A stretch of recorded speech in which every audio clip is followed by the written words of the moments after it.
descendu du ciel. Quand Michel s'est tellement descendu. Oh, tu as envie de prêcher à quelqu'un ce matin. Quand Michel est descendu quelque part, comme il est descendu devant Josué, dans la forme humaine, que c'est un ange comme ça qui a pris la forme humaine, qui est descendu, qui veut le défi. Il dit, fais venir la maison. À l'arrivée de David, le roi voit un jeune enfant qui n'a même pas de copie, qui n'a même pas de fiancé, qui n'a pas encore fait l'enfant, qui a la vérité devant lui. Le roi même était découragé. Il est mon fils. De qui es-tu?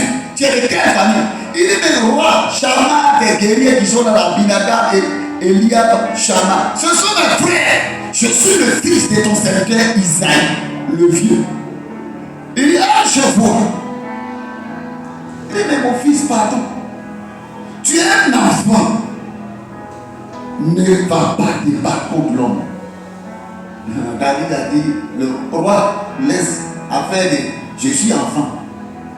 On parle d'une défi qui a eu une humiliation pour mon peuple. Ici, il n'y a pas affaire d'enfant. Je dois montrer que moi aussi, je suis israélien. Je fais partie de ce peuple. Je dois montrer que moi aussi, je suis utile dans cette famille. Je suis utile dans cette communauté. Je suis utile dans ce pays.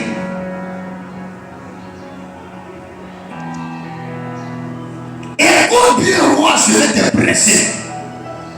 Je sais en qui moi je crois. Roi, écoute très bien. Tu peux voir ma forme comme ça.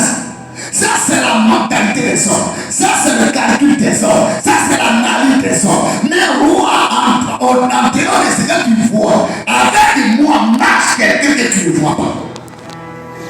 Roi, tu veux connaître mon CV. J'ai un CV rempli. Dans la forêt, j'ai tué le lion.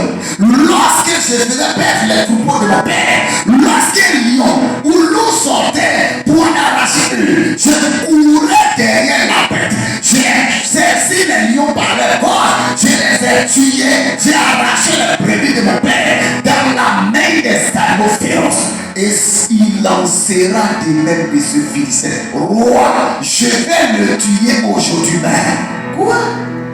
Roi, de la manière Dieu me livrait les animaux féroces, il va me livrer l'homme là, je vais le tuer. Regarde David, qui n'était pas pasteur, mais qui avait la parole de Dieu dans sa pensée, dans son cœur. Regarde comment David parle. Ça s'appelle l'homme des faux. L'homme qui voit le miracle en esprit avant que les autres le voient physiquement. Ça s'appelle la foi.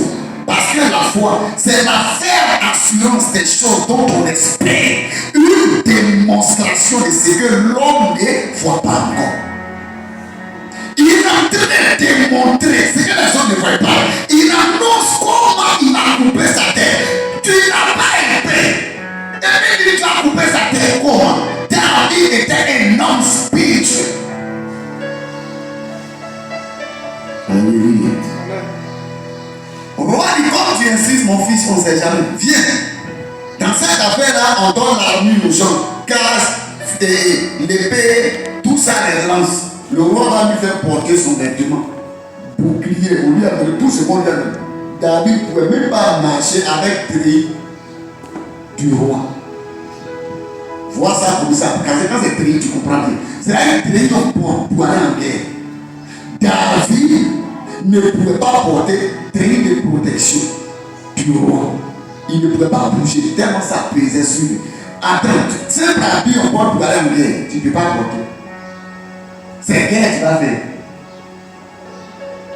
C'est ça un homme de fou. David, voyant que ça pesait, dit, ah roi, je ne suis pas habitué à ça.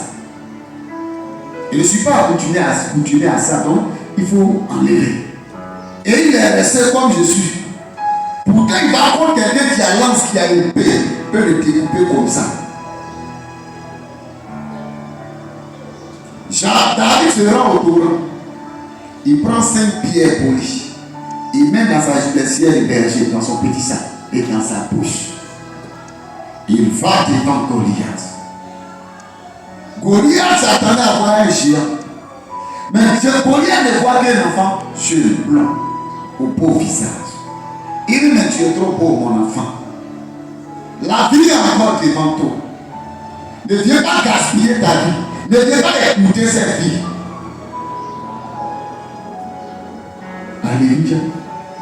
Goliath lui dit, quand tu me regardes, ça m'a chier. Tu viens comme moi avec un bâton. Pareil, David était berger. Lui, il voyait simple bâton, mais il ne voyait pas le bâton de Dieu. Il ne voyait pas le bâton de Moïse. Il ne voyait pas le bâton de commandement. Il ne voyait pas le bâton des exploits amenés. Alléluia. Et il va le maudire au nom de ses dieux. Et il va lui dire, viens, aujourd'hui, tu fais bien de venir parce que je vais prendre ton cadavre pour donner aux oiseaux du ciel et les bêtes de la terre vont te dévorer. David dit, aujourd'hui, non, il y a trop David quoi. Il ne dit pas demain, il dit aujourd'hui. Il est précis dans ses prophéties. Il dit aujourd'hui, tout à l'heure. Les Philistins comme les Israélites. Parce qu'eux ils ont peur. Moi je connais Dieu, je n'ai pas peur.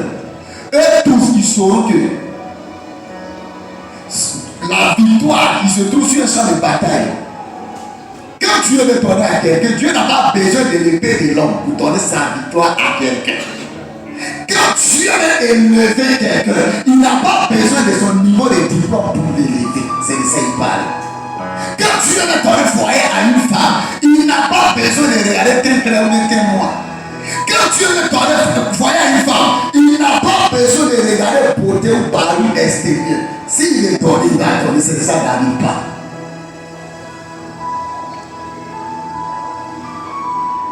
Alors David lui dit, viens vers moi. Parce qu'aujourd'hui, puisque toi tu as insulté l'armée du Dieu vivant d'Israël, le Dieu d'Israël, le Dieu vivant, pour ça tu vas mourir.